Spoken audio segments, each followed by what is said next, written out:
जब देश की सबसे बड़ी दलित नेता पर मंडराया जान का खतरा, जब एक कमरे में हमला करने के लिए टूट पड़े विरोधी नेता, जब एक भाजपाई ने बचाई मायावती की जान और मायावती ने साड़ी पहनना क्यों छोड़ दिया। नमस्कार, ये है एनालाइज नाउ और आज हम बात करेंगे उत्तर प्रदेश की पूर्व मुख्यमंत्री और बीएसपी सुप्रीमो मायावती की, जो कि इस वक्त तो सियासी चर्चा से गायब हैं, लेकिन एक वक्त था जब मायावती का यूपी में सिक्का चलता था। लेकिन हमारा मुद्दा ये है कि आखिर ऐसा क्या हुआ कि मायावती जैसी दिग्गज नेता ने ना चाहते हुए भी साड़ी पहनना छोड़ दिया। इसके बारे में बात करें उससे पहले हमारे चैनल को सब्सक्राइब कर लीजिए। यूपी की राजनीति में बीएसपी चीफ मायावती एक बड़ी नेता मानी जाती है, जिन्होंने आजाद भारत के इतिहास में पहली बार यूपी के सीएम के तौर पर 5 साल का कार्यकाल पूरा किया था। कानून व्यवस्था हो या विकास कार्य, मायावती ने हर मोर्चे पर यूपी को आगे बढ़ाने का प्रयास किया था। इसकी वजह यह थी कि बसपा ने 2007 के विधानसभा चुनाव में नारा दिया था, चढ़ गुंडन की छाती पर मुहर लगाओ हाथी पर। बता दें कि हाथी मायावती की पार्टी बीएसपी का चुनाव चिन्ह है।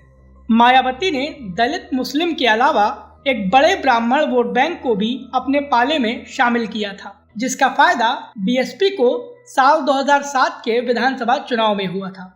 मायावती की पार्टी ने नारा दिया था, हाथी नहीं गणेश है, ब्रह्मा विष्णु महेश है। लेकिन वो मायावती जिन्होंने प्रदेश में एक सख्त प्रशासन का उदाहरण पेश किया था, उन्हीं मायावती को एक वक्त इतना ज्यादा मजबूर होना पड़ा था कि उन्होंने साड़ी पहनना तक छोड़ दिया था। तो चलिए आपको वो भी बताते हैं। ये कहानी शुरू होती है साल 1993 के विधानसभा चुनाव से। सपा और बसपा ने गठबंधन से सरकार बनाई थी और मुलायम सिंह यादव मुख्यमंत्री बने थे।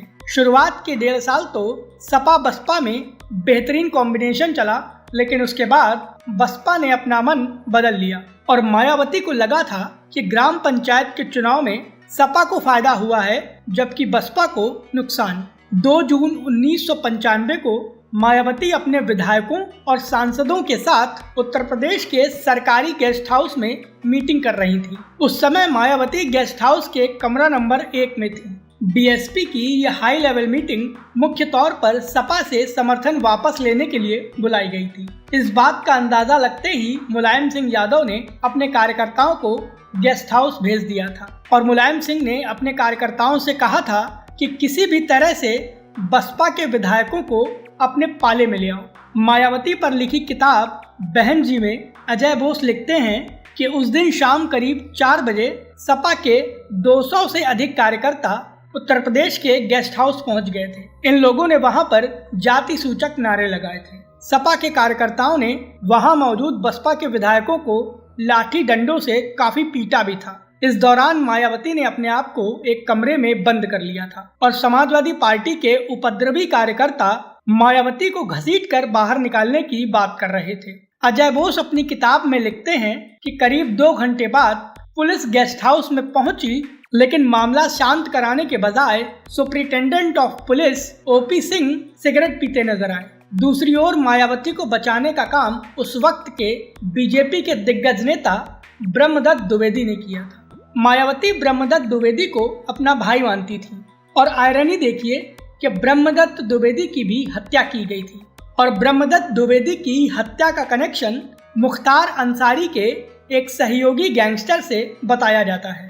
उत्तर प्रदेश के सरकारी गेस्ट हाउस का वो कांड इतना ज्यादा खतरनाक था कि उसके चलते मायावती ने साड़ी पहनना छोड़ दिया था और इसके साथ ही मायावती ने यह तय कर लिया था कि वो अब केवल सूट ही पहनेगी। मायावती से जुड़े करीबी लोग ये भी बताते हैं कि मायावती को साड़ी में सुरक्षा के लिहाज से अनकंफर्टेबल फील होता था, जिसके चलते उन्होंने हमेशा सूट पहनने का निर्णय कर लिया था।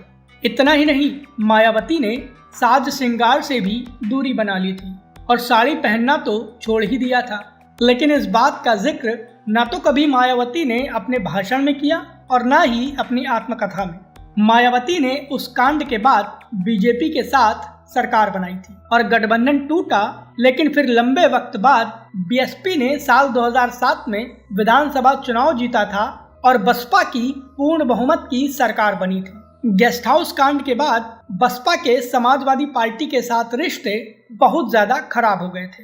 हालांकि 2019 में पीएम मोदी और बीजेपी को हराने के लिए सपा और बसपा का गठबंधन हुआ था। मायावती की पार्टी को उस चुनाव में 10 सीटों का फायदा भी हुआ था, लेकिन फिर भी मायावती ने थोड़े वक्त बाद ही अखिलेश यादव को झटका दे दिया था। मायावती के साथ हुए उस गेस्ट हाउस कांड और समाजवादी पार्टी पर लगे आरोपों पर आपकी क्या राय है? प्लीज हमें हमारे कमेंट बॉक्स में जरूर बताएं। वीडियो पसंद आया हो तो इसे लाइक करें और हमें सपोर्ट करने के लिए हमारे इस वीडियो को ज़्यादा से ज़्यादा शेयर करें।